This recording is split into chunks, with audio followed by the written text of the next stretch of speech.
La ilaha illallah wa asyhadu anna Muhammadan abduhu wa rasuluh. Allahumma shalli ala sayyidina Muhammad wa ala ali sayyidina Muhammad. Hadirin jamaah yang dimuliakan Allah, kita akan lanjut kajian tafsir surat Al-Anfal ayat 39. أعوذ بالله من الشيطان الرجيم. بسم الله الرحمن الرحيم. وقاتلوهم حتى لا تكون فتنة ويكون الدين كله لله فإن انتهوا فإن الله بما يعملون بصير. Qatiluhum hatta la takuna fitnah. Perangilah mereka sehingga tidak terjadi fitnah. Wa yakunu ad-dinu kulluhu lillah, dan agama itu seluruhnya milik Allah. Fa in intahu, ketika kalian berhenti, fa innallaha bima ya'maluna basir. Sesungguhnya Allah dengan apa yang kalian kerjakan basir, maha melihatnya. Hadirin yang mulia, ayat sebelumnya dikatakan qul lil ladzina kafaru iyantahu yughfar lahum ma qad salaf wa iyya'udu faqad madat sunnatul awwalin. Katakanlah wahai Muhammad, lilladzina kafaru, kepada orang-orang yang kafir seperti Abu Sufyan dan kawan-kawannya. Ini Allah perintahkan kepada Muhammad sallallahu alaihi wasallam untuk mengatakan kepada orang kafir, iyantahu yughfar lahum ma qad salaf. Wahai orang-orang kafir, jika kalian berhenti dari kekufuran, jika kalian berhenti dari memusuhi orang-orang Islam, orang-orang mukmin, dikatakan seperti itu, maka janji Allah yughfar lahum ma qad salaf, maka akan diampunkan dosa-dosa yang telah lalu yang diperbuatnya. Wa ya'udu, jika berlanjut dan mengulang terus memusuhi orang-orang yang beriman, ya, memusuhi orang yang beriman, maka akan berlanjut pula, berlaku pula peperangan bersama mereka. Jadi orang-orang beriman itu dasarnya perdamaian. Selama orang kafir dia tidak mengajak perang, orang Islam tidak mengadakan peperangan. Maka ketika orang kafir dia tidak berhenti dari kekufurannya, orang kafir tidak berhenti dari memusuhi orang-orang Islam, maka Allah perintahkan orang Islam, orang-orang beriman untuk memerangi orang kafir. Maka kalau ayat yang sebelumnya ini adalah perintah Allah kepada Rasulullah Muhammad sallallahu alaihi wasallam untuk disampaikan kepada orang-orang kafir agar berhenti, ya, untuk memusuhi, berhenti untuk kemusyrikan. Kan tetapi yang di sini adalah yang kedua, waqatiluhum hatta la takuna fitnah. Yang kedua, Allah perintahkan kepada orang-orang beriman untuk memerangi orang kafir. Jadi kapan perintah perang kepada orang kafir? Dikatakan perintah perang kepada orang kafir itu setelah kafir itu memerangi Islam. Ya, jadi perangnya orang Islam, perangnya orang beriman bukan berdasarkan permusuhan, bukan berdasarkan penindasan. Artinya adanya peperangan terjadi ini atas dasar keimanan kepada Allah Subhanahu wa taala, bukan karena semata-mata nafsunya orang beriman untuk musuh mereka, tapi atas dasar perintah Allah taala. Wa qatiluhum hatta la takuna fitnah. Perangilah mereka sehingga tidak terjadi fitnah. Apa itu fitnah?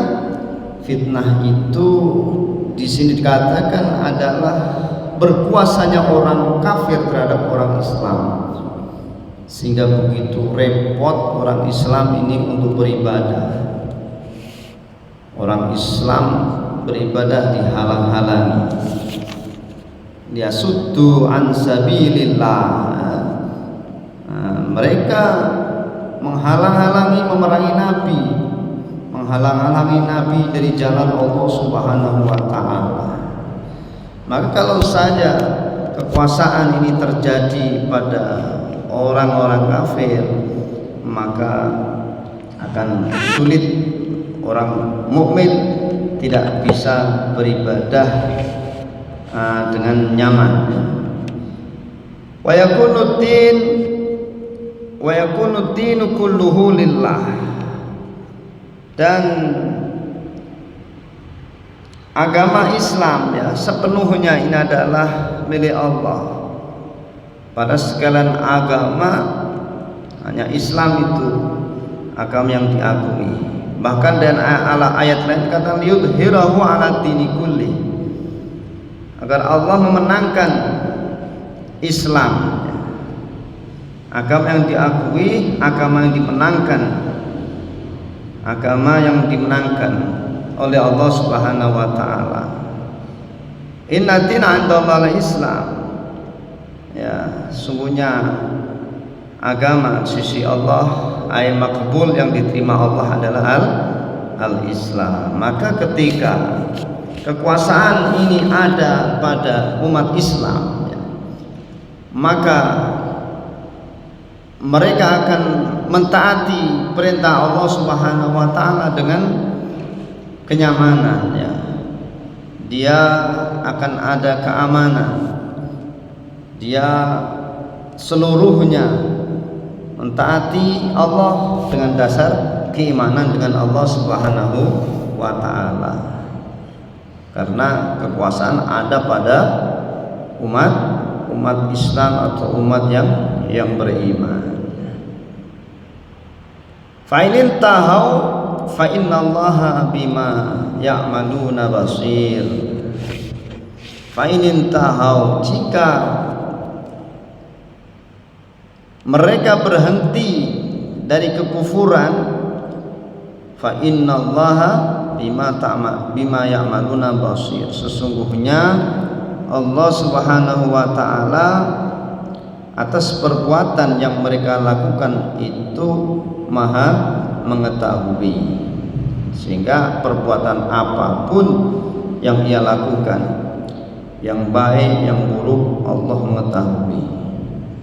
Dan nantinya juga Allah Subhanahu wa taala akan balas yang buruk dibalas dengan keburukan, yang baik Allah juga balas dengan kebaikan, sehingga semua tidak akan bisa menolak. Bahkan Allah taala besok dikatakan wa yaqussu alaihim, Allah ini akan menceritakan segala apa yang telah mereka lakukan ketika di alam dunia. Jadi bukan hanya menghabarkan saja, tapi menceritakan. Kemarin sudah kita sampaikan, yaqusu. Allah mengatakan dengan bahasa yaqusu, maknanya kalau bahasa kita mikos itu gunting ya. Gunting itu dia akan bergerak, bekerja. Kita kerjakan itu, kita gunakan gunting, dia menggunting dengan sesuai garis yang sudah kita buat. Maka ada garis penjahit, dia ingin menggunting, maka dengan menggunting sesuai yang sudah di garisnya, dan itu persis sama yang digaris, itulah yang digunting. Belok, nah, dia akan belok ke kiri, dia akan belok ke kiri, ke kanan dia akan ke kanan. Itu maknanya menggunting. Nah, orang menggunting pasti ada garisnya.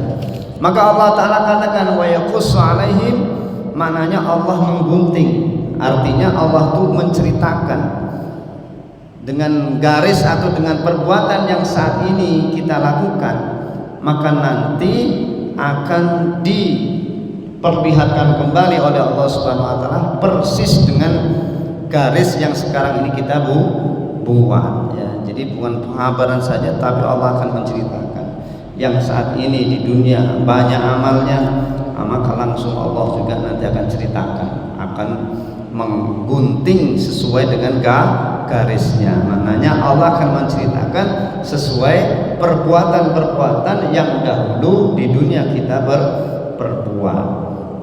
Maka tidak ada yang mengelak, semuanya tertunduk, mulut pun tidak bisa berkata-kata. Allah katakan al-yauma nahtimu ala afwahihim wa tukallimuna aydihim wa tashhadu arjuluhum bima kanu yaksibun ya. Al-yauma nahtimu ala afwahihim wa tukallimuna aydihim, mulut tidak bisa, sudah tertutup, tetapi wa tashhadu arjuluhum, kaki tanganlah yang bicara itu. Wa tukallimuna aydihim, tangan kita, kaki kita, inilah dia mereka yang berbicara, mulut tertutup ya. Maka itu semua ya, ini bagaimana daripada ayat-ayat Allah Subhanahu wa taala ini memberitahukan kepada kita agar kita senantiasa ingat kepada Allah, senantiasa mengambil pelajaran dari cerita-cerita yang ada dalam Al-Qur'an. Allah akan lupa ketika kita lupa. Al-yauma nansakum kama nasitum liqa'a yaumikum hadza. Allah katakan pada hari ini aku akan lupakan kamu sebagaimana kamu telah melupakan dahulu di hari ini. Maksudnya ketika di dunia kita lupa dengan Allah Ta'ala, maka Allah pun nanti di akhirat akan lupa dengan kita. Maka sekarang masih ada kesempatan, jangan lupakan Allah agar Allah nanti tidak lupa dengan diri kita. Dengan cara apa? Taati perintahnya dengan cara Rasulullah Sallallahu Alaihi Wasallam. Hadirin jamaah yang dimuliakan Allah Subhanahu Wa Taala, demikianlah daripada kisah-kisah, cerita-cerita Allah ceritakan dalam Al-Quran bagaimana keburukan orang-orang yang Allah benci, keburukan orang-orang kafir, dan kebaikan-kebaikan orang-orang beriman. Ini supaya kita dapat mengambil pelajarannya, sehingga kita ambil pelajaran, kita dapat taat, selalu mentaati Allah hingga akhir hayat kita. Amin ya rabbal alamin. Dengarlah haji satu ayat, mudah-mudahan Allah SWT beri kepahaman, kita dapat amal dan menyampaikannya insyaallah. Subhanallah bihamdihi, subhanakallahumma bihamdika, asyhadu an la ilaha illa anta, astaghfiruka wa atubu ilaik. Assalamualaikum warahmatullahi wabarakatuh. Allah.